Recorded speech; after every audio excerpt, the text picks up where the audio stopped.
Friends, welcome to Devbhoomi craze education. Friends, आज हम यहाँ पे अध्ययन करेंगे भाषा और चिंतन यानी लैंग्वेज एंड थॉट्स। तो फ्रेंड्स, ये जो क्वेश्चन है ये हमारे सीटेट हो गया, स्टेटेट हो गया और सुपर टेट हो गया, ये सभी के लिए इम्पोर्टेंट है। और यहाँ तक कि हमारे जैसे बीएड का एंट्रेंस होता है या हमारे जैसे डीएलएड का एंट्रेंस होता है, और अगर हम जो भी हम एंट्रेंस देते हैं एजुकेशन से रिलेटेड, तो वहाँ पे हमारे जो है ये क्वेश्चंस यहाँ पे हमारे पूछे जाते हैं। नेट हो गया, जेआरएफ हो गया, ये सभी के लिए जो है ये बहुत ही महत्वपूर्ण क्वेश्चन है। अब यहाँ पे सबसे पहले यहाँ पे मैंने जो है क्वेश्चन लेके आ रखा हूँ, 23 क्वेश्चंस लेके आ रखा हूँ और ये क्वेश्चन एमसीक्यू बेस हैं। कुछ मैंने यहाँ पे पहले से पूछे गए क्वेश्चंस ले रखे हैं और कुछ मैंने यहाँ पे जो है रिलेटेड ले रखे हैं जो सभी एग्जाम के लिए महत्वपूर्ण होंगे।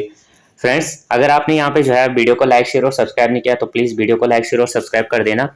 अब यहाँ पे सबसे पहले हम यहाँ पे क्वेश्चंस देख लेते हैं कि डैश एक व्यापक संप्रदाय है जबकि इसका एक माध्यम है। तो ऑप्शन नंबर हो जाएगा 4, भाषा और वाणी। भाषा एक व्यापक संप्रदाय है, भाषा क्या एक व्यापक संप्रदाय है, जबकि वाणी क्या है, एक इसका माध्यम है। अगला क्वेश्चन, अध्ययन के दृष्टिकोण से भाषा को कितने वर्गों में विभाजित किया गया है। तो अध्ययन के दृष्टिकोण से जो है भाषा को कितने वर्गों में विभाजित किया गया है, 4।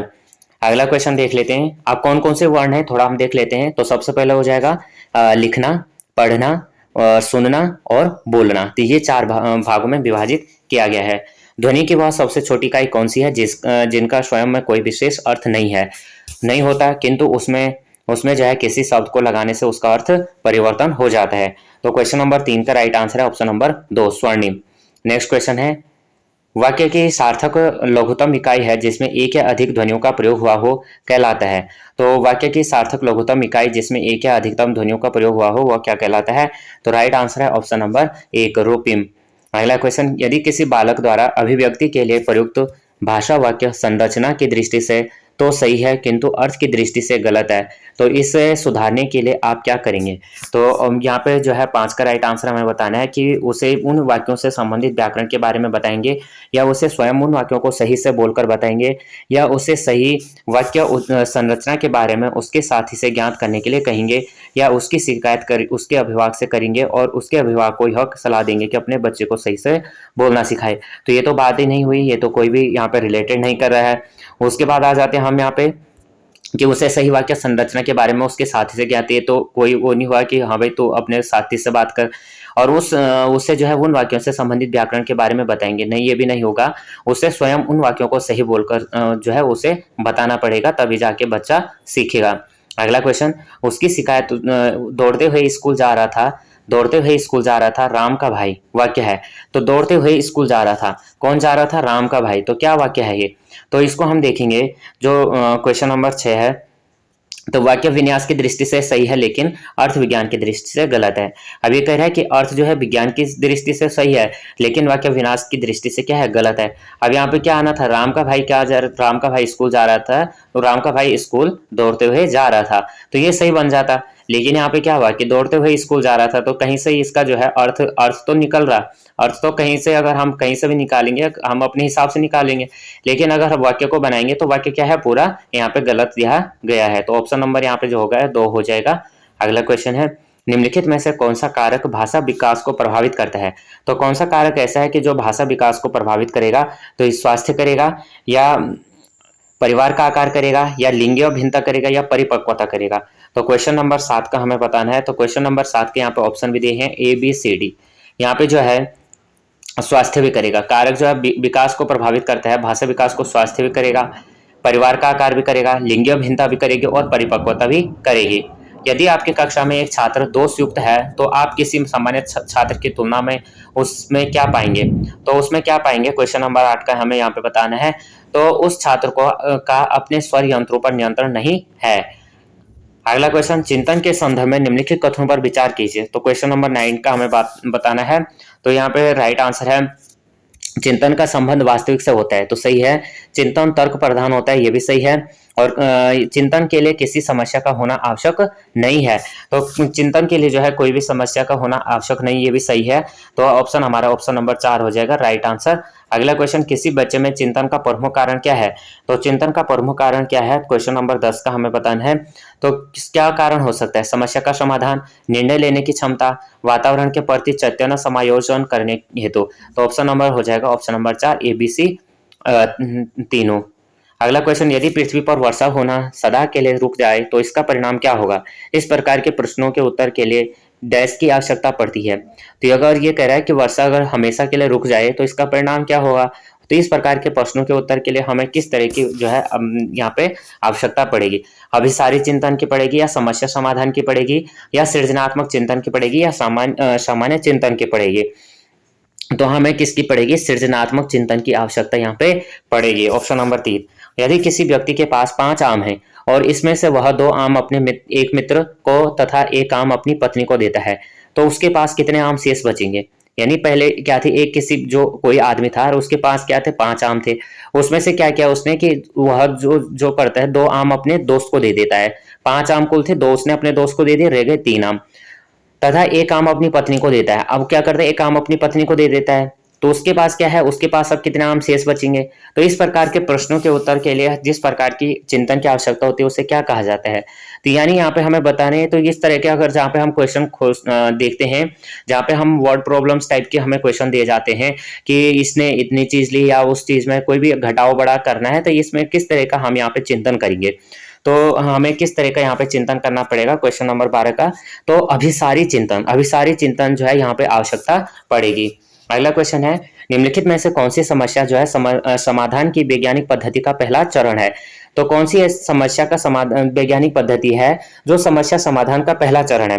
तो क्वेश्चन नंबर 13 का है यहाँ पे, समस्या के प्रति जागरूकता। समस्या के प्रति क्या होना चाहिए? जागरूकता होनी चाहिए, जिससे क्या है वैज्ञानिक पद्धति को पहला चरण हो सकता है। अब ये कुछ जो क्वेश्चन पूछे गए क्वेश्चन हैं, तो यहाँ पे सबसे पहले है, ये सीटेट में जो है जनवरी 2011 में क्वेश्चन पूछा गया है, भारतीय समाज की बहुभाषिक विशेषता को डैश देखा जाना चाहिए। तो कैसा देखा जाना चाहिए? क्वेश्चन नंबर 14 का यहाँ पे आंसर हमें बताना है। तो ऑप्शन नंबर 1 हो जाएगा कि विद्यालय जीवन को समृद्ध बनाने के संसाधन के रूप में, विद्यालय जीवन जो है समृद्ध बनाने के रूप में यहाँ पे जो है राइट आंसर हो जाएगा। अगला यहाँ पे क्वेश्चन नंबर 15 देख लेते हैं, सृजनात्मक मुख्य रूप से डैश से संबंधित है। सृजनात्मक किससे संबंधित है ये हमें बताना है। तो क्वेश्चन नंबर 15 का यहाँ पे राइट आंसर है ऑप्शन नंबर 4, अपसारी चिंतन। सृजनात्मक जो है अपसारी चिंतन से जो है मुख्य रूप से संबंधित है। अगला क्वेश्चन कर लेते हैं, क्वेश्चन नंबर 16, एक विद्यार्थी कहता है कि उसका दादा आया है। एक शिक्षक होने के नाते आपको प्रतिक्रिया होनी चाहिए आपकी यहाँ पे, यानी कि एक बच्चा है वो कहता है, विद्यार्थी है वो कहता है कि उसके दादा आए हैं, तो शिक्षक होने के नाते आपकी क्या प्रतिक्रिया वहां पे होनी चाहिए? तो यहाँ पे हमें बताना है 16 का राइट आंसर। तो यहाँ पे दादा आया है की जगह पर दादाजी आए हैं कहना चाहिए, या आपको ये बताना है कि नहीं बेटा आपने दादा क्यों बोला, आपको दादाजी बोलना चाहिए, या आप कहो कि आप अपनी भाषा पर ध्यान दीजिए। अच्छा, अगला कोई कह रहा है कि अच्छा उसके दादाजी आए हैं, तो आप क्या वो कहेगा क्वेश्चन नंबर 16 का कि अच्छा उसके दादाजी आए हैं, तो राइट आंसर हो जाएगा ऑप्शन नंबर 3। इससे बच्चा अगर जो शिक्षक है वो कहेगा कि अच्छा उसके दादाजी आए हैं, तो उसने कहा कि दादा आए हैं, आया है, यानी विद्यार्थी कहता है कि उसका दादा है किसी दूसरे बच्चे को, तो टीचर्स जो है अध्यापक कहेगा कि अच्छा उसके दादाजी आएंगे। तो यहाँ पे क्या है, जो टीचर है टीचर ने खुद ही क्या कर दिया, वर्ड को थोड़ा उसको सम्मान दे दिया एक तरह सम्मान से, यानी जैसे बच्चा भी क्या करेगा, हर किसी को एक जो है कहने का अंदाज उसका बदल जाएगा, या उसका बोलने का जो सेंस है वो थोड़ा अलग हो जाएगा। तो इससे जो टीचर है टीचर ने खुद ही क्या कर दिया, उसको करेक्शन कर दिया, जिससे बच्चा क्या कर सकता है, अगली बार से जो बोलेगा अनुकरण करेगा कि हमारे टीचर ने किस तरह से वर्ड को कहा था। तो यहाँ पे और वैसे भी बच्चे जो है अनुकरण करके ही सीखते हैं, सभी अनुकरण करके ही सीखते हैं, तो राइट आंसर हमारा ऑप्शन नंबर 3 हो जाएगा। अगला क्वेश्चन है, सृजनात्मक क्या है? तो सृजनात्मक क्या है ये हमें बताना है 17। तो सृजनात्मक है समस्याओं के मौलिक और अपसारी समाधानों को पहचानने अथवा तैयार करने की योग्यता। तो राइट आंसर ऑप्शन नंबर 3 हो जाएगा। जो सृजनात्मक है क्या है, समस्याओं के मौलिक और अपसारी समाधानों को पहचाने और तैयार करने की योग्यता, वही क्या कहलाती है, सृजनात्मक कहलाती है। निम्नलिखित में से कथन और जो है भाषा और विचार के बारे में पियाजे और वाइगोत्स्की ने के दृष्टिकोण का सही वर्णन करता है। 30 सितंबर जो है 2016 में पूछा गया था। तो यहाँ पे पियाजे और वाइगोत्स्की के बारे में बताया गया है कि इनका सही वर्णन कौन सा है। तो यहाँ पे हमें इनके बारे में बताना है। तो सबसे पहले यहाँ पे जो है यहाँ पे देख लेते हैं। पियाजे के अनुसार पहले विचार जन्म लेता है और वाइगोत्स्की के अनुसार भाषा का विचार जो है पर विचार पर भारी प्रभाव पड़ता है।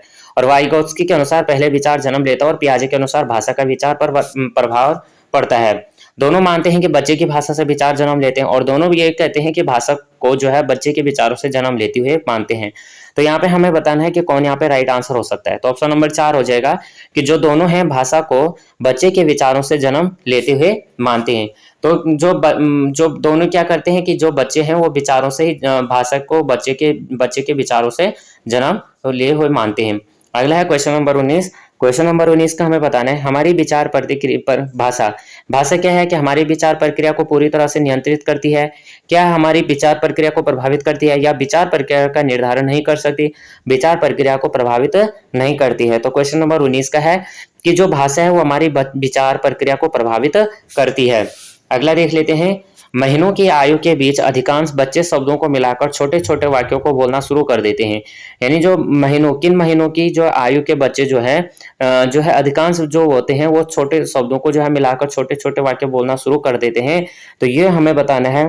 तो जो है 18 से 24 मंथ के बच्चे जो है छोटे छोटे वर्ड को मिलाना शुरू कर लेते हैं। बच्चों के चिंतन के विषय में निम्नलिखित में से कौन सा कथन सही नहीं है। तो क्वेश्चन नंबर 21 का हमें बताना है कि बच्चे अपने आसपास की विविध घटनाओं के बारे में सक्रियता पूर्वक सोचते और उनमें अन्वेषण छानबीन की लालसा होती है। बच्चे अपने आसपास की वस्तुओं को जानने के लिए जन्मजात जिज्ञासु होते हैं। बच्चे अपने आसपास की विविध घटनाओं के बारे में स्वयं अपने सिद्धांतों की रचना करते हैं। बच्चे प्रत्ययों को स्वयं नहीं सोच सकते हैं और अध्यापक की मूल भूमिका उन्हें जानकारी उपलब्ध कराना है। तो राइट आंसर ऑप्शन नंबर 4 हो जाएगा। अगला क्वेश्चन देखेंगे। समूह में एक दूसरे को पढ़ाने और सहायता करने से। तो समूह में एक दूसरे को पढ़ाने और सहायता करने से क्या होगा। तो क्वेश्चन नंबर यहाँ पे हमें बताना है। तो 3 हो जाएगा राइट आंसर। बच्चे स्वयं की चिंतन प्रक्रिया पर आपेक्ष कर सकते हैं और संज्ञानात्मक क्रियाकलाप के उच्च स्तर पर पहुंच सकते हैं। नेक्स्ट क्वेश्चन नंबर 23 जो आज की वीडियो का लास्ट क्वेश्चन है। निम्नलिखित में से कौन सा कथन सामाजिक रचनात्मक दृष्टिकोण के अनुसार भाषा और विचार के बीच का सही संबंध जो है सही वर्णन करता है। तो भाषा और विचार के बीच संबंध जो है सही वर्णन कौन सा वाक्य करता है ये हमें बताना है।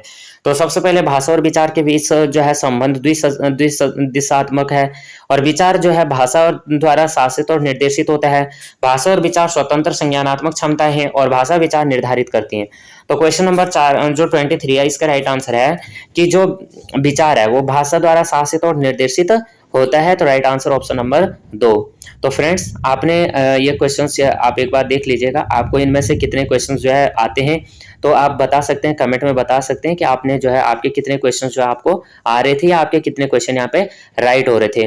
फ्रेंड्स अगर आपने वीडियो को लाइक शेयर और सब्सक्राइब नहीं किया तो प्लीज़ वीडियो को लाइक शेयर और सब्सक्राइब कर देना। और जो है आप आगे जो है इस तरह के क्वेश्चंस अगर आप चाहते हैं तो कमेंट में आप बता सकते हैं। मैं और भी इस तरह की वीडियो लेके आऊँगा। अगर आपको थोड़ा भी जानकारी सही लगती है तो प्लीज़ वीडियो को लाइक शेयर और सब्सक्राइब करना। जय हिंद, जय भारत।